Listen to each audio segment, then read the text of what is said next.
All in union, all in union, all in union with Saint Joseph. Whenever we had visitors when I was young, my great-uncle CJ, my grandfather's younger brother, would always arrange to have a hayride. We'd drag out the old wagon, fill it up with hay, hook up the horses, get everybody in the back of it, and take off out across the back part of his ranch over toward the Little Powder River, way out in the middle of nowhere. We'd build a fire. There would be, we would cook hot dogs and hamburgers and steaks, melt marshmallows and so forth, and tell stories and such until the wee hours of the night. On one occasion, my cousins from Hamtramck, which is a suburb of Detroit, Michigan, were visiting. These were city kids. They'd never been out like this, especially June, my cousin, who was about 6 or 7 years old at the time. And she was kind of frightened by this. She was sitting there, and of course, it got dark. And when it gets dark out on the prairie where there are no lights, it gets dark. And you have this fire burning, and she could see all these eyes looking at her. And I got to bothering her, and I would say, wait a minute, wait, don't worry, Junie. Don't worry, don't be afraid. Those are sheep. They won't eat you. I said, the time to worry is when you can't see all those lights, because that means some varmint critter's coming around, and they will eat you. Really didn't calm her down too much. And then she was worried we'd never find our way back, that we were lost. How would we ever find our way back? And she didn't want to have to spend the whole night out here. So Uncle CJ called her over, and he put his arm around her, and he pointed up, and he said, look up there. Yonder, that's Polaris, the North Star. And that star never moves. And if you know where that star is, you know where you are, and you know where you have to go. Now, later on when we were sharing or talking around the fire, my Uncle CJ was not Catholic, but he was a very, very, very devout man. And that star, he brought that back up again by saying, that star reminds me of Jesus. He said, to me, Jesus is my fixed point. He's that point up there that never moves, that everything revolves around. He is that point that shows me where I am and where I need to go. That's how my Uncle CJ answered the question today, who do you say that I am? And he really tried to live that. He really tried to see Jesus as the center of his life. Again, that fixed point that showed him where he was and where he still needed to go. Now, when Jesus asked that question of his disciples, he began by basically asking for the local gossip. Who do people say that I am? And of course, right away the disciples are saying, well, some think maybe you're John the Baptist come back to life. And to others, well, they think maybe you're Elijah, or maybe Jeremiah, or one of the other prophets of old. And then after they had said this, then you can almost see Jesus looking at them with those eyes that look right into your soul and asking them, and you, who do you say that I am? Suddenly it's finals. Do you ever have that dream where in this dream you walk into your classroom and the teacher announces that today is finals and you forgot to study? That's kind of the situation I think the disciples felt at that moment. So I'm sure for a few minutes there was an awkward silence. And then suddenly Peter realizes something. And he says, you are the Christ, the Son of the living God. And Jesus gives him an A+. He says to him, a blessing upon you, Simon Bar-Jonah. For flesh and blood did not tell you this, but rather you could have only learned this from my heavenly Father. But the problem is, even though Peter has given the right answer, he doesn't understand it. There are a lot of folks who answer the question with the right words, but they don't understand what they're saying. You see, Peter still thought that the Messiah was going to be an earthly king. He had seen the power this man had, and so he figured when they got to Jerusalem, he was going to flatten the Romans. He was going to stomp those snooty Pharisees and Sadducees and reestablish David's old kingdom. That's why, as we'll probably hear next week, when Jesus says he has to go to Jerusalem and die and be raised again, Peter says, well, then don't go. And that's why Jesus rebuked him by calling him, get behind me, Satan. Because Peter doesn't understand. And yet answering this question of Jesus is the most important question ever asked.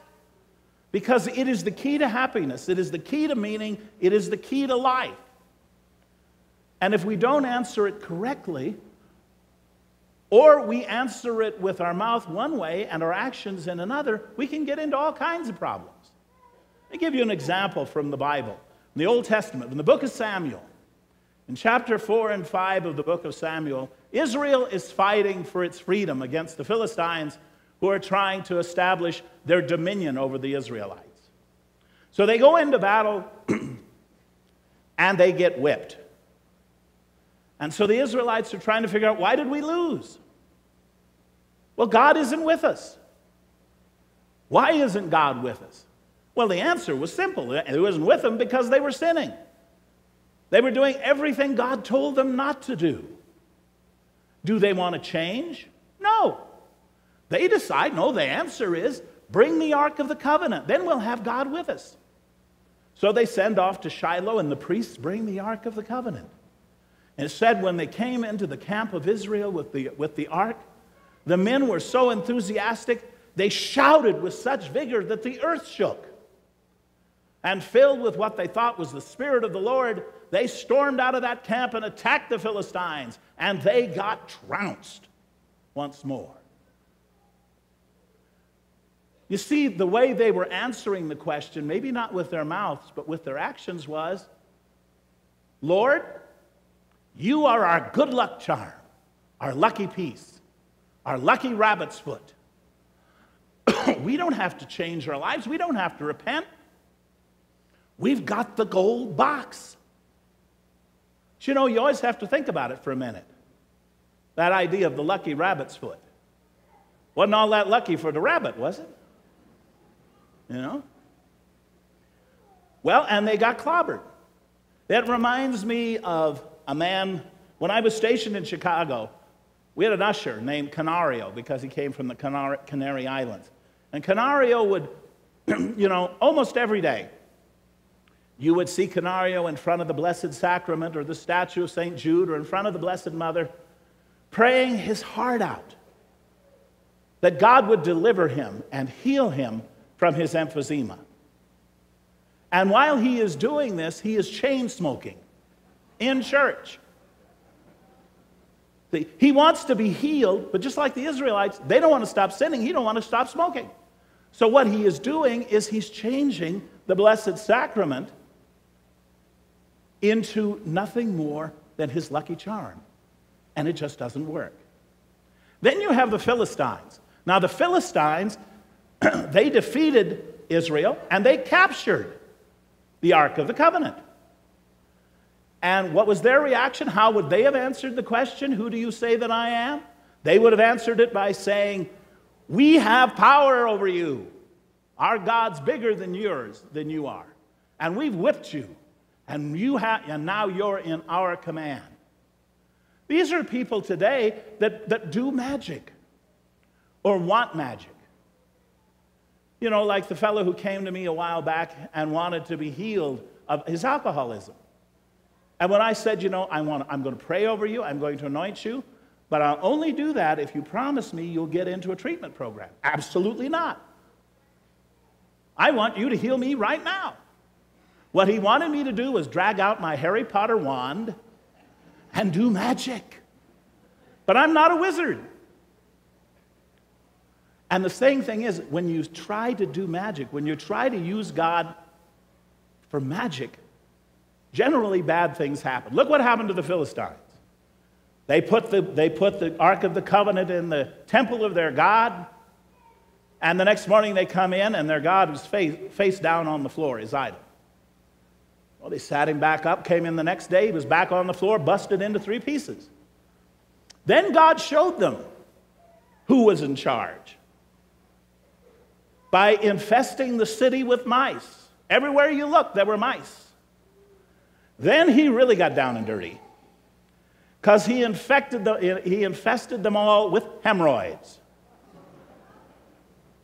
So they decided, we got to be rid of this. So they put the Ark of the Covenant on a wagon, and they decided we have to make peace, give a peace offering. So they got some gold, and they made 6 golden mice and 6 golden hemorrhoids. Now, I have no idea how you make a hemorrhoid out of gold, but they did it somehow. And they sent it off, and we're finally freed of all of this. The thing is, how do we answer that question God asks? Every one of us needs to answer it, and every one of us does answer it, either with our words or our actions.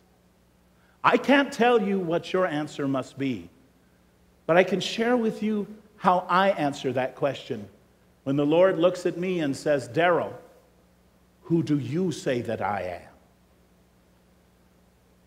The last 20-some years that I have lived and gotten to know the Lord, the answer that comes to me now most strongly, the answer that I would give comes from the 11th chapter of the Gospel of St. John. When Jesus tells Martha, I am the resurrection and the life. Anyone who believes in me, even if they die, yet will they live. And anyone who lives and believes in me will never die. That's who Jesus is for me. That's my answer. You are the resurrection. You are the life. You are my life. And it is in that I have found freedom and a liberation. I come to understand what St. Francis said when he called death his sister. What Cardinal Bernardine meant when he said death was his dearest friend. Because both of those men realized what I've come to realize. Death is not my enemy. Death is truly my greatest friend, because death is the one who will take me to the arms of the one who loves me most. And when you're not afraid of death, when you realize that, that's freedom. Because then, I'm not crazy about pain or suffering, but death's my buddy. Because I know again, death is the gateway to eternal life. And again, when you know that, then what is there to be afraid of? I think I've shared this with you before. One of my friends, and she went home to be with the Lord some years ago, was a sister of St. Joseph of Carondelet, the same nuns who used to run St. Joseph's Academy when it was here before the church was built. And she was, her name is Sister Carol Mary, and Sister Carol had taught for 50 years. And she had finally retired. This is up in Concord, California. She had taught at Carondelet High School. And when she retired from teaching, she started working over at, she'd go a couple of days a week to a woman's shelter in the inner city of Oakland, in a really rough neighborhood. And she used to come and tell this story to our RCIA class when she gave a talk on what Jesus meant to her. And she talked about how one day she had to park her car about 3 blocks from the center because she couldn't find any parking closer. And she's walking along with her purse. I used to tell Sister Carol, Sister, if you ever drop that purse on the San Andreas Fault, half of California is going to fall into the ocean, I mean, she had everything in there. Well, she's coming along, and this man comes running along, and he grabs the purse. Trouble is, she won't let go of it. So here he is dragging this 80-year-old nun down the street, and she's yelling and screaming at him. And finally, he sees this dirty old blanket that some homeless person had left on the street. So he knocked Sister down, and he took the blanket and he put it over her face to try to shut her up. And Sister said, as she was lying there with that blanket shoved into her face, she realized she was being smothered. And she said, you know, I'd always wondered what I would feel like if I was in a situation like that. You know, I always thought I would feel terrified. But she said I didn't. She said what I really felt was a sense of joy. The only thing I could think about was, I'm finally going to meet him. I've served him for over 70 years. I've loved him and prayed with him and walked with him, and now I'm finally going to meet him. And then she said some Budinsky came along and drove the guy off, and she was saved and really upset about it. Sister too knew that Jesus was her resurrection and her life, and she lived that. And I can tell you, you know, I have my good days and I have my bad days. Like many of you, I have various health problems and things from time to time. Like everyone, I've had loved ones that have gone to be with the Lord and so forth. And in spite of all of that, there is always this deep sense of joy and enthusiasm for life. I'm a morning person, mainly because I love mornings, just because it means there's a new day. It's time to get started again. Most mornings I'm in my office by 6 o'clock. Because I just want to get to it.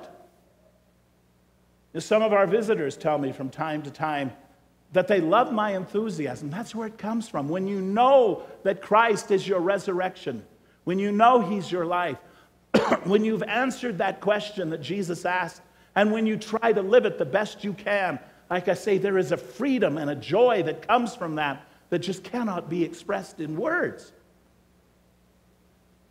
And so that's why I say to all of you today,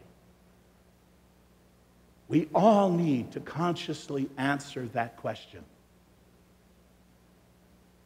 How will you answer when the Lord looks at you and says, "Who do you say that I am?" Now let us stand and profess our faith.